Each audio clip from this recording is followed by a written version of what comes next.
दोस्तों सभी को नमस्कार। अभी हमारे साथ हैं गुजरात के राजकोट से श्री अशोक भाई पटेल। सोशल मीडिया के जाने माने नाम हैं और कई विषय पर हेलमेट से लेकर आज तक कोरोना लॉकडाउन सारी चीज़ों पर इनका एक अलग अंदाज रहा है। और इनके साथ है दो कॉमन मैन।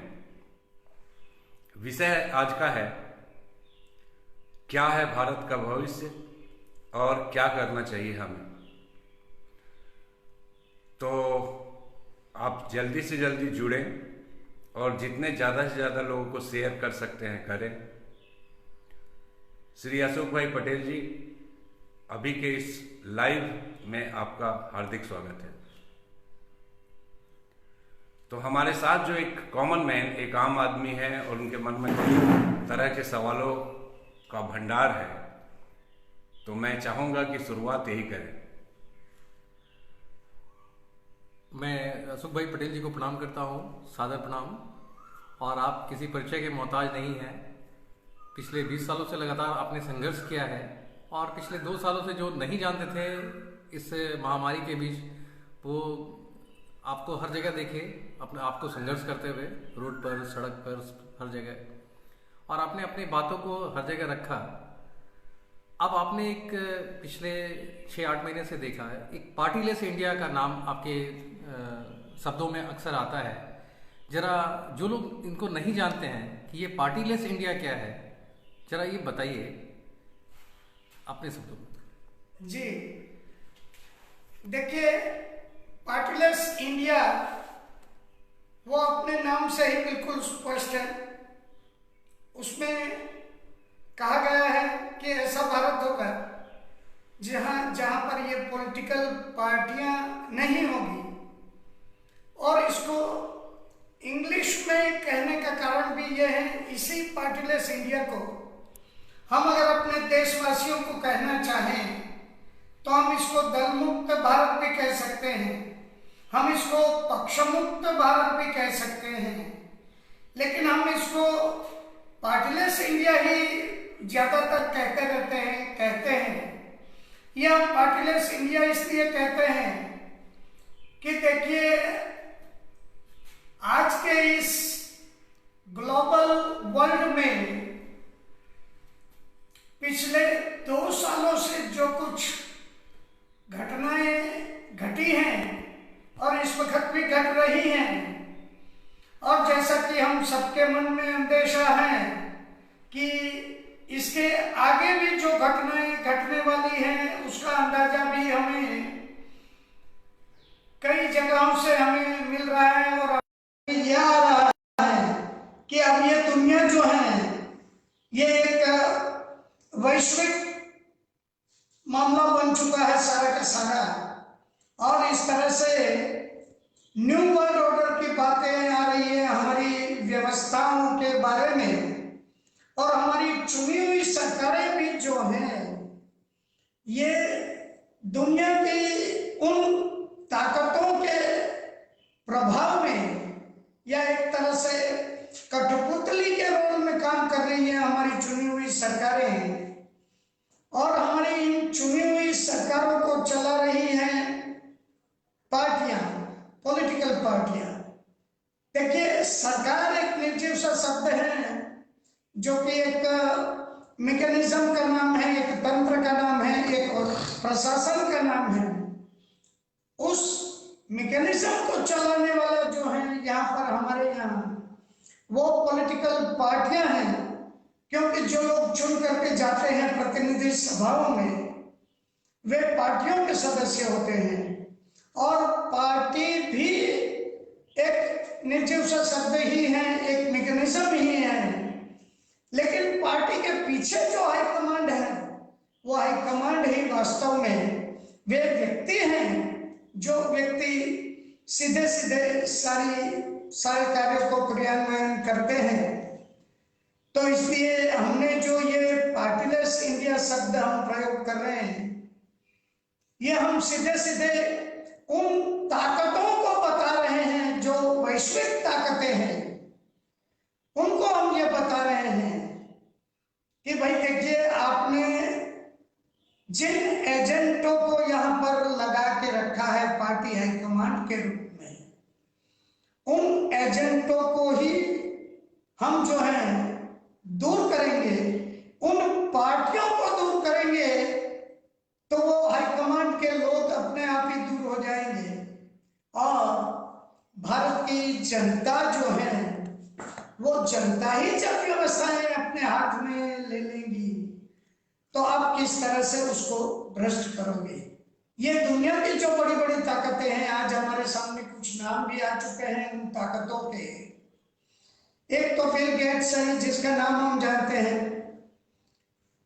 WHO के जो डायरेक्टर जनरल हैं डॉक्टर टेड्रोस, उनका नाम भी हम जान चुके हैं। डेविड रॉकफेलर हैं, रॉकफेलर संगठन के ये मालिक हैं, रॉकफेलर संस्थान के। और फिर एवलिन रॉथशिल्ड भी हैं। ये दुनिया में 13 फैमिलीज हैं जो वर्ल्ड बैंकर्स के रूप में काम करते हैं। और एक इल्यूमिनाटी नाम के गुप्त संगठन की भी बात आ रही है कि जो दुनिया भर के लोगों को गुलाम बनाने के लिए या फिर उनके तरीके से चलाने के लिए, और इस बीच में उनके तरीके में डीपॉपुलेशन की भी बातें आ रही हैं। इस तरीके से ये सारी बातें जो हैं आज वैश्विक फलक पर ये बातें आ गई हैं। ये सिर्फ हमारे देश की बातें नहीं रही। अब अगर हमारे देश की रक्षा करनी है तो हमें हमारे देश से उन एजेंटों को जो है वो निकाल बाहर करना होगा। निकाल बाहर कौन कहाँ कर सकते हैं? ये देखिए, उन अंग्रेजों की तरह तो नहीं है कि जिनकी चमड़ी गोरी थी तो हमने यहाँ से निकाल दिया। अब ये तो हमारे ही परिवार के लोग हैं, हमारे ही भाई बहन हैं, हमारा ही परिवार है। तो इनको हटाने के लिए हमारी चुनाव व्यवस्था में जो संवैधानिक बात है वह तो सिर्फ लोकतंत्र की बात ही संवैधानिक है। जो पक्षतंत्र की बात है वो वैसे भी संविधान की नजर से भी असंवैधानिक कार्य है। इसलिए ये सारा अपने देश के लोगों की सुरक्षा करने के कारण से, और दूसरी तरह से आप ये कहें तो हजारों सालों से ये संघर्ष जो है ये शक्तिवान और निर्बल के बीच, धनवान और गरीब के बीच जो संघर्ष चल रहा है पिछले हजारों सालों से ये चल रहा है। ये उत्क्रांति के साथ हमेशा आगे बढ़ रहा है और हमेशा इसमें कॉमन मैन को जो है वो छला जाता है। परिवर्तन के हर उस मोड़ पर कॉमन मैन को छला जाता है। जब अंग्रेजों की गुलामी से निकल करके हम आज के इस भारत में पहुंचे, आजाद भारत में, तब भी हमको छला गया और हम आज ये बिल्कुल महसूस कर रहे हैं कि हम अंग्रेजों की गुलामी से, यानी कि आसमान से गिरे और खजूर में अटके। आज ये हमारे देश की करीब 135-140 करोड़ जनता जो है ये आसमान से गिरी और खजूर में अटकी है।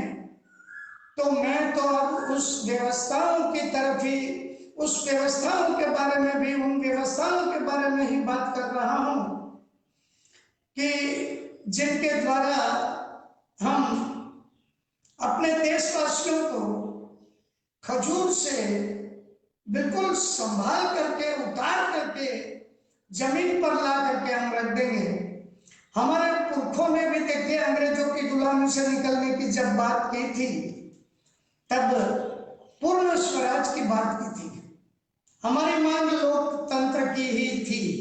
इस वक्त जो हमारे देश में ये पार्लियामेंट्रियन टाइप ऑफ डेमोक्रेसी चल रही है, ये कभी भी हमारा स्वप्न नहीं था, हमारे पुरखों का स्वप्न नहीं था।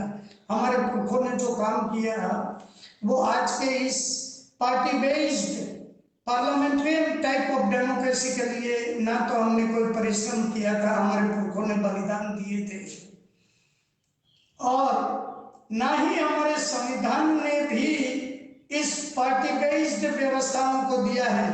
हमारे संविधान में आज भी हर जगह व्यक्ति की बात की गई है, ग्रुप की बात कहीं भी नहीं की गई। अशोक भाई, यहाँ पर थोड़ा 1 मिनट में रोकना चाहूंगा जी। अब पार्टी लिस्ट जिसको आप एक समाधान के रूप में देख रहे हैं, उस पर हम अंतिम में आएंगे। हमारे साथ जो एक कॉमन मैन आम आदमी बैठे हुए हैं, उनके मन में खास करके पब्लिक हेल्थ बिल को लेकर बहुत सवाल है, पहली बात। और दूसरी बात कि पिछले 2 साल में जो कुछ हुआ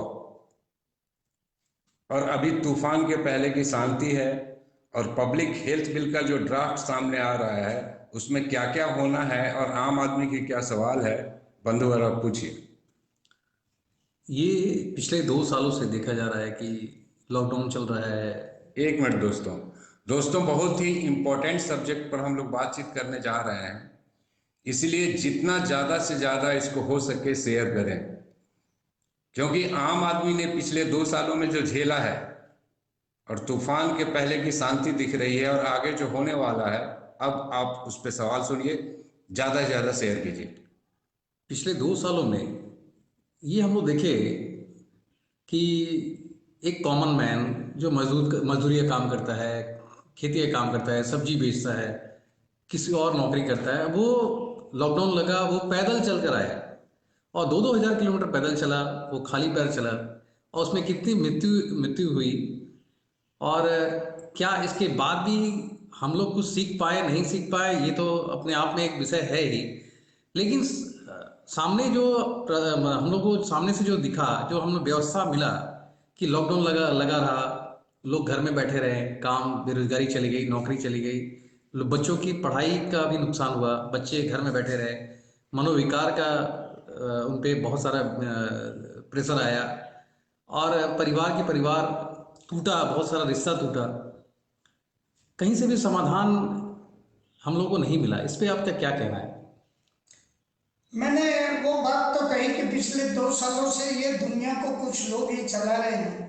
जब आप इसके समाधान के या आने वाले तूफान के बारे में आप अगर बात कर रहे हैं इस पब्लिक हेल्थ बिल के द्वारा, तो इसका समाधान तो यही हो सकता है कि भाई हमारे देश में जो एजेंट हैं, उन ताकतों के, विदेशी ताकतों को उनको हटा दें, देश में जनता की सरकार बने। और जनता की सरकार जिस दिन बनी, जिस सरकार में पॉलिटिकल पार्टी का एक भी सदस्य नहीं होगा, तो आप ये जो चाहते हैं, ये सारे आक्रमण को हम जो है, इस आक्रमण को झेल सकते हैं, इस आक्रमण को हम हटा सकते हैं। ऐसे पब्लिक हेल्थ बिल को भी हम खत्म कर सकते हैं। अगर कानून बन भी जाएगा तो उसको भी हटा सकते हैं। तो इसलिए हमको ये चाहिए कि हम पूरे देश में अपने संघीय ढांचे के मुताबिक, हमारा जो संघीय ढांचा कहने से जो फेडरल स्ट्रक्चर है, उस फेडरल स्ट्रक्चर में 3 जगह हम अपना वोट डालते हैं। हम में से प्रत्येक मतदाता 3 जगह अपना वोट डालता है। एक होता है सेंट्रल गवर्नमेंट में, लोकसभा में, दूसरा होता है हमारे स्टेट गवर्नमेंट में, असेंबली में, और तीसरा हमारी लोकल बॉडीज में, चाहे वो गांव की रही हो चाहे शहरों की। तो ये 3 जगह है। तो वहां से हम अगर इन पार्टियों को अगर हम हटा देंगे, पॉलिटिकल पार्टियों को, तो ऑटोमेटिक ही ये सारे जितने आक्रमण जहां जहां से हो रहे हैं, आप देखिए ये कोरोना का सारा मामला जो फेक वायरस है या वैक्सीन है, ये निकलता है कहां से? ये निकलता है बिल गेट्स और डेविड रॉकफेलर के घर से, और वहां से ये हमारी चुनी हुई सरकारों तक पहुंचता है। सरकारों तक ये सीधा नहीं पहुंचता है। डेविड रॉकफेलर सीधा सरकार तक नहीं पहुंचाते, लेकिन डेविड रॉकफेलर का संबंध किन से है? वो पार्टियों के हाईकमांड से जो बिके हुए हैं। वो क्यों बिके हुए हैं? क्योंकि उनको असीम धन चाहिए। उनको ये धन क्यों चाहिए और कहां से मिल सकता है? उनको ये धन मिल सकता है इन विदेशी पूंजीपतियों से, और ये धन उन्हें इसलिए चाहिए कि उनको सत्ता पे काबिज रहना है। तो ये सारी वो साइकिल है, इसको अगर हम हटा देते हैं, अगर हम जनता की सरकार बना लेते हैं, वो भी चुनाव के द्वारा ही, जिस पर हमने काम शुरू भी कर दिया है और हम काफी हद तक आगे बढ़ गए हैं। इसके बाबत में भी आपको बहुत सारी बातें बताई जा सकती हैं, लेकिन इस वक्त आपके सवाल का जवाब तो यही है कि भाई हम किस तरह इससे बच सकते हैं आने वाले पब्लिक हेल्थ बिल से। ऐसा है बद्दू, आप पॉइंटेड सवाल पूछिए ना। आप पब्लिक हेल्थ जो बिल है उससे कहाँ दिक्कत महसूस कर रहे हैं? पॉइंट नंबर 1, कहाँ दिक्कत महसूस कर रहे हैं? इसमें जो एक जो बिल आने का है, तो उसमें ये लग रहा है कि लोगों को कि भाई इसमें फोर्स वैक्सीनेशन होगा, और उसमें जिनको इच्छा नहीं है उनको ये लगता है कि भाई हमको आयुर्वेदिक इलाज करना है, मुझे पसंद है, मुझे होम्योपैथी इलाज करना है, नेचुरोपैथी करना है, या मुझे और किसी तरीके से करना है। उसमें ऐसा लग रहा है कि अब एलोपैथी ही हमारा सब कुछ है, भगवान हमारा एलोपैथी है। ये इस पर आपका क्या कहना है? देखिए, इस पर यह कहना है कि कुछ बातें ऐसी होती हैं जो वैयक्तिक होती है। ये आपने कहा फोर्स वैक्सीनेशन, ये वैयक्तिक बातें हैं। कुछ बातें ऐसी होती है कि जो कि कलेक्टिव बातें होती है। तो मैं वैयक्तिक बातों के बारे में कहूंगा। मुझे लगता है अशोक भाई, मैं थोड़ा उसको रोकना चाहूंगा जी। मुझे लगता है कि बातचीत में तो ये पॉइंटेड सवालों पे बहुत सवाल करते हैं, लेकिन अभी पॉइंटेड सवाल नहीं कर रहे। तो इनका जो पॉइंट है मैं क्लियर कर देता हूँ। अभी तक वैक्सीनेशन मैंडेटरी नहीं था, लेकिन जो बिल आने वाला है उसका ड्राफ्ट ऐसा ये कह रहा है कि वैक्सीन अब मैंडेटरी होगा। आप चाहते हैं या नहीं चाहते हैं इसका कोई इंपॉर्टेंस नहीं रह जाएगा, पहली बात। दूसरी बात कि सरकार, सेंट्रल गवर्नमेंट, सीएम, डीएम, यानी कि ब्लॉक प्रखंड स्तर तक के ब्यूरोक्रेसी अधिकारी के पास इतना पावर आ जाएगा कि वो जब चाहे किसी बीमारी महामारी के नाम पे उस इलाके में लॉकडाउन लगा दे। पार्टी लेस तो जब आएगा तब आएगा, लोग समझेंगे, लेकिन इसका क्या इलाज है जो कि कुछ महीनों में होने वाला है? मैं वही जवाब दे रहा था कि ये वैयक्तिक बात है। जो फोर्स्ड वैक्सीनेशन है वो वैयक्तिक बात है। वैयक्तिक बात इसलिए है कि किसी व्यक्ति पर फोर्स करना है। व्यक्ति पर जब फोर्स करना है तो मैं दो एक अपने उदाहरणों के द्वारा मैं बताना चाहूंगा कि इस समय भी जो कुछ घटा, या फिर 2005-6 के बारे में मैं गुजरात के बारे में कहना चाहूंगा कि गुजरात में 2005-6 में कंपलसरी हेलमेट कानून लागू किया गया। तब ये भी फोर्स्ड था, फोर्सफुली कहा जा रहा था सरकार के द्वारा कि भाई आपको कंपलसरी हेलमेट लगाना होगा। अगर आप हेलमेट नहीं लगाते हैं टू व्हीलर पर और बाहर निकलते हैं तो आपको पेनल्टी देना होगा। उस समय भी मैं व्यक्तिगत रूप से मैं खड़ा हुआ था, क्योंकि जो फोर्स था वो व्यक्तिगत था। मुझे ये कहा जा रहा था कि आप अपने सर पर हेलमेट लगाओ, नहीं तो पेनल्टी दो। मैंने सविनय अवज्ञा के द्वारा, गांधी जी ने इसका मार्ग बताया ही है कि भाई आप सविनय अवज्ञा कर सकते हो, और सविनय अवज्ञा करके आप आने वाले सारे परिणामों को अपने ऊपर भोग सकते हो। ये सत्याग्रह है, ये व्यक्ति को ऐसे सविनय अवज्ञा करके परिणामों को अपने ऊपर भोगना होगा, सत्याग्रह रखना होगा। मैं उस समय की अपनी घटना को आपको बताना चाहूंगा।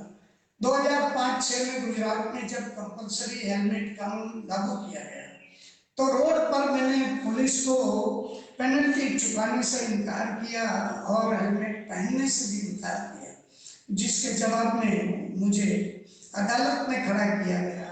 अदालत ने भी वहां मुझसे कहा कि भाई आप 30 रुपये की पेनल्टी दे दो, तो मैंने 30 रुपया पेनल्टी देने से भी इनकार किया। अदालत ने पूछा कि इस बारे में आपकी पैरवी क्या है, आप खुद करेंगे या कोई वकील रखा है? मैंने कहा नहीं भाई, वकील मैंने नहीं रखा है, मैं अपनी बात खुद कहूँगा। तो अदालत ने इसके लिए मुझे इजाजत दी।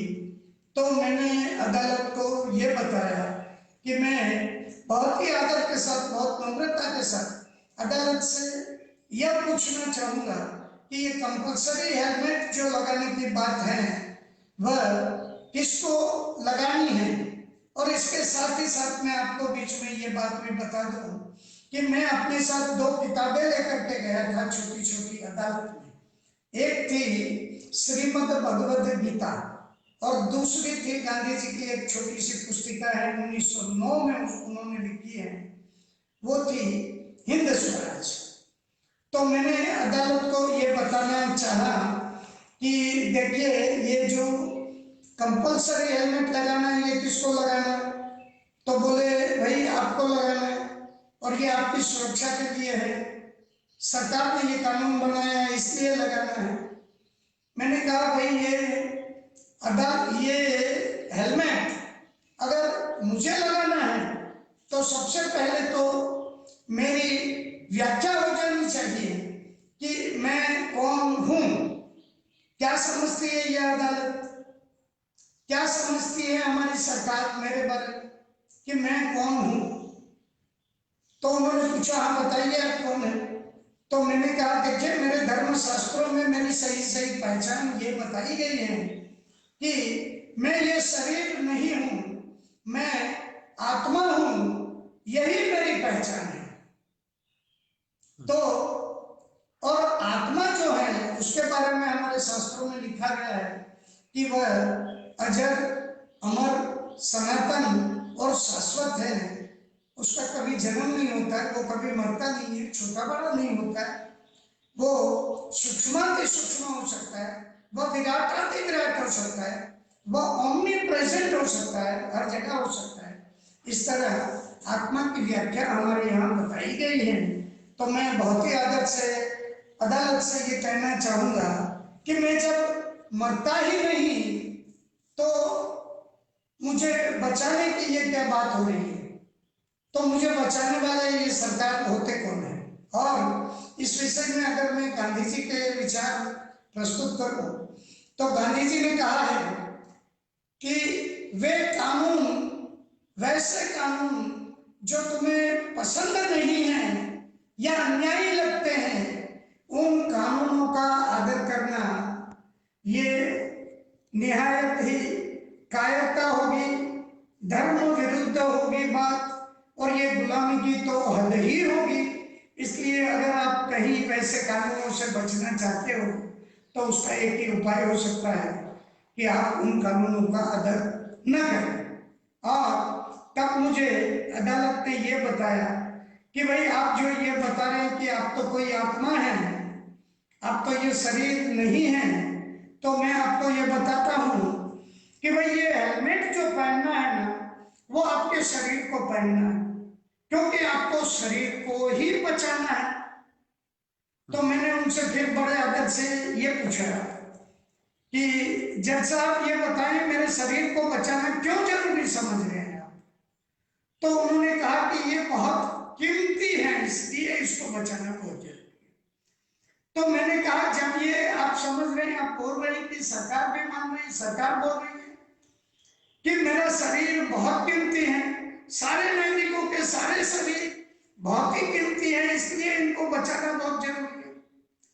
तो अगर ये शरीर बहुत कीमती है तो बहुत का अनुपात क्या समझे हम, बहुत का प्रोपोर्शन क्या है, बहुत मतलब कितना है, और किसके संदर्भ में कितना, किसी के साथ तो आप तुलना करेंगे कि इसके मुकाबले ज्यादा, यही तो बहुत होगा।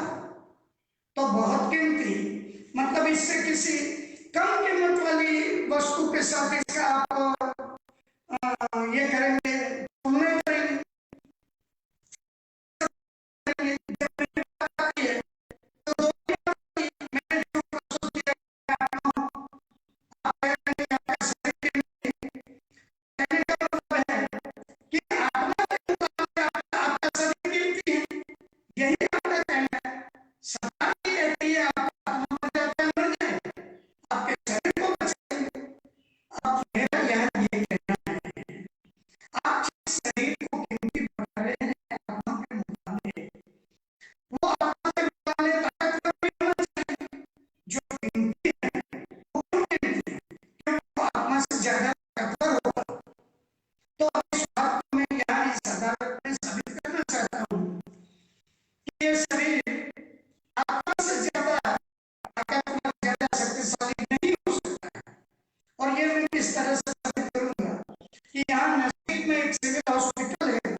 अगर मैं उसके अंदर हूं और अगर मैं उसको ये कहूं कि भाई शरीर तू हेलमेट पहन, तभी शरीर हेलमेट पहनेगा। मेरे आदेश के बिना शरीर हेलमेट नहीं पहन सकता, ये मेरा कहना है। मेरे आदेश के बिना पत्ता भी हिल नहीं सकता, ये मेरा कहना है। अब जब इस बात को आप कह रहे हैं कि नोटिस सॉल्यूशन बिना, ये कलेक्टिव वर्क है, ये सामूहिक काम है, बिना इंडिया को किए, ये कलेक्टिव काम है। अगर कल को आपके सामने पुलिस आ जाती है, प्रशासन आ जाता है, तो आप क्या कर सकते हैं? उसके राक्षसी बल का मुकाबला आप अपने आत्मबल से ही कर सकते हो। और दुनिया भर का राक्षसी बल एक तरफ खड़ा हो जाए, उसके सामने आप अपना आत्मबल खड़ा कर दो, तो देखिए वो राक्षसी बल आपका कुछ नहीं बिगाड़ पाएगा। इसके लिए देखिए इन बातों को जानना बहुत जरूरी नहीं है, क्योंकि ये सारी बातें भारत का बच्चा जानता है। फिर भी हमने देखा कि इस कोरोना काल में धर्मस्थल सारे बंद कर दिए, मंदिर बंद हो गए, मस्जिद बंद हो गए, गुरुद्वारा बंद हो गए। तो देखिए जानना काफी नहीं होता। जो इन धर्मस्थलों के ठेकेदार हैं वो भी कुछ नहीं कर सके, उन्होंने मंदिर बंद कर दिए, तो ये जानना काफी नहीं है। जो इन धर्मस्थलों को चला रहे हैं लेकिन मुकाबला नहीं कर पाए, उन्होंने अपने धर्मस्थलों को बंद कर दिया। और जीवन मरण जो एक अनिवार्य सत्य है, उसको ये लोग सरकार को बता नहीं सकते कि भाई आप क्यों ये नई बात बता रहे हो कि सारे लोग मरने वाले हैं, तो भाई अगर हम नहीं लगाएंगे तो क्या करेंगे? अगर कोरोना आया नहीं होता तो क्या हम मरते नहीं? लेकिन कोरोना तो हम सभी जानते हैं कि फेक वायरस है, ये आगे जो आने वाला है इससे भयंकर आक्रमण है, ये आप बता रहे हैं।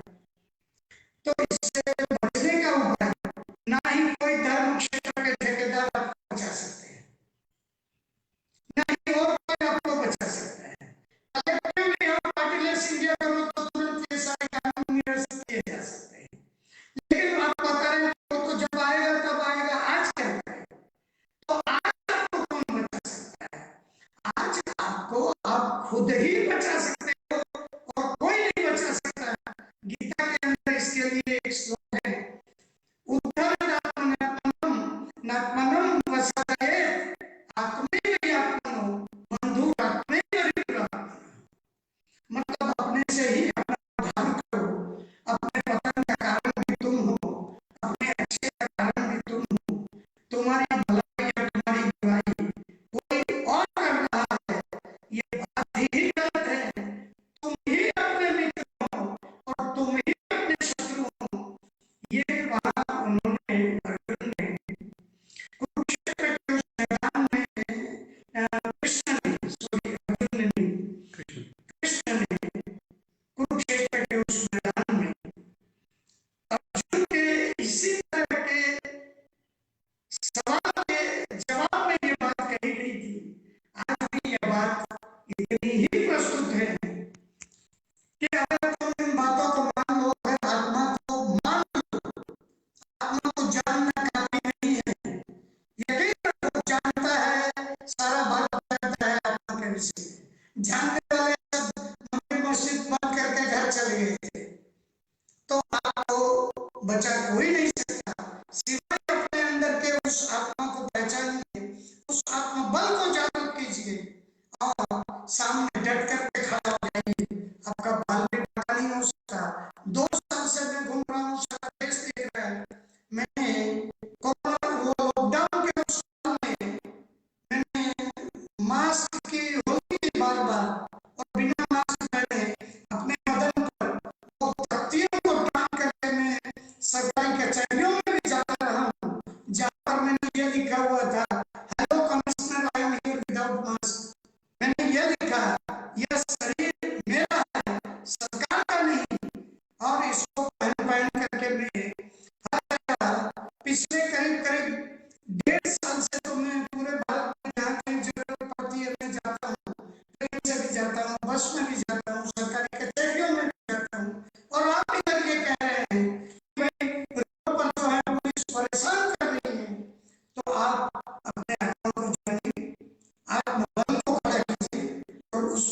सामने आप बैठ करके खड़ा हो जाइए, जो रोड पर आपके सामने है, कोई दिक्कत कुछ भी नहीं कर सकता, कोई राक्षसी बल हो आत्मा के सामने टिक नहीं सकता। यही मेरा कहना है, व्यक्तिगत उपाय तो यही है।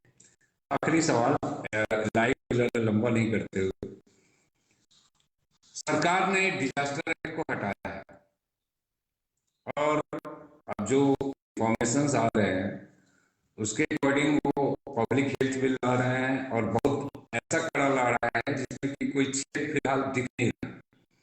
तो आपको क्या लगता है कि डिजास्टर एक्ट किस मंशा से हटाया गया, रहस्य क्या था पब्लिक हेल्थ बिल लाने का, और इतना हार्ड कि छेद फिलहाल ना दिखे? मतलब बहुत संक्षेप में ये बताइए कि इसके पीछे क्या मंशा है, क्या रहस्य है? देखिए, दैवी और आसुरी दोनों शक्तियां अपनी अपनी जगह से काम कर रही हैं। तो आप जो बता रहे हैं उस हिसाब से आसुरी शक्तियां अपने काम कर रही हैं। डिजास्टर मैनेजमेंट एक्ट को भी उन्होंने हटाया, आगे कुछ और भी ला सकती है। तो देखिए, अंत में तो यही कहूंगा कि काल और स्थल के बारे में अनादि और अनंत इसको बताऊंगा। ये काल जो है, कहीं आकाश पर लिखा हुआ नहीं है कि आज कौन सा वार है, कौन सी तारीख है। तो ये काल जो है वो अनादि काल है और अनंत काल तक ये चलता रहेगा। स्थल के बारे में भी ये है, ये अनादि है, कोटि ब्रह्मांड है यहाँ, और ये अनंत है, इसकी कोई तुलना नहीं, उसकी कोई गिनती नहीं। तो इसके अंदर आज तक कभी भी इस ब्रह्मांड को किसी ने ताला नहीं मार दिया। तो आप तो सिर्फ इस पृथ्वी की बात कर रहे हैं, उसमें भी आप सिर्फ एक भारत देश की बात कर रहे हैं।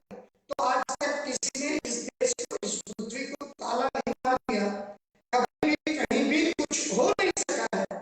घटनाएं हमेशा घटती हैं, घटनाएं तो हमारे घर में भी घटती हैं। मैं अपने घर में, मेरे पिता मर गए, मेरे पिता मर गए, मेरी माता जी मर गई, मेरा बड़ा भाई मर गया, मेरे पुरखे मर गए, फिर भी जीवन चल रहा है, जीवन फिर भी चल रहा है। इसी तरीके से चाहे कुछ भी हो जाए, डराने वाली बातें हम न करें। हम लोगों को साहस बंधाएं, हम लोगों को ये कहें कि कुछ भी होने वाला नहीं। अगर आपकी जान जाएगी तो वो शरीर की जाएगी, आत्मा की नहीं जाएगी। आप सभी इस वक्त उतने ही वृद्ध नहीं हो जितनी की आपकी आयु है। जैसे कि किसी व्यक्ति की आयु अगर 40 साल की है तो 40 साल का वृद्ध नहीं है। वह इस ब्रह्मांड का जब से जन्म हुआ है, अनादिकाल से उसका अस्तित्व है, किसी न किसी शरीर में उसका अस्तित्व है। तो उसकी आयु जो है वो ब्रह्मांड की जितनी आयु है उतनी उसकी आयु है। इन सब बातों को हम महसूस भी कर सकते हैं। इसको अध्यात्म की जिसको बोलते हैं कंटालाजनक, कोई ऐसी तात्विक बातें नहीं समझी जाए। यही हकीकत है और हकीकत है। यह सही नहीं है कि हमारे आने से पहले ये ब्रह्मांड नहीं था, इस शरीर में आने से पहले, मेरे इस शरीर में आने से पहले क्या ये ब्रह्मांड नहीं था, ये सूर्य चंद्र तारे नहीं थे, ये पृथ्वी नहीं थी, सब कुछ था और मेरे जन्म के बाद भी सब कुछ रहेगा। तो बस ये सारी बातों का जवाब तो यही है, जिसको हमें हमारी जो आत्मा की समझ है उसी से हमें इसको समझना होगा, और कुछ जवाब नहीं हो सकता इसका। आपका सवाल?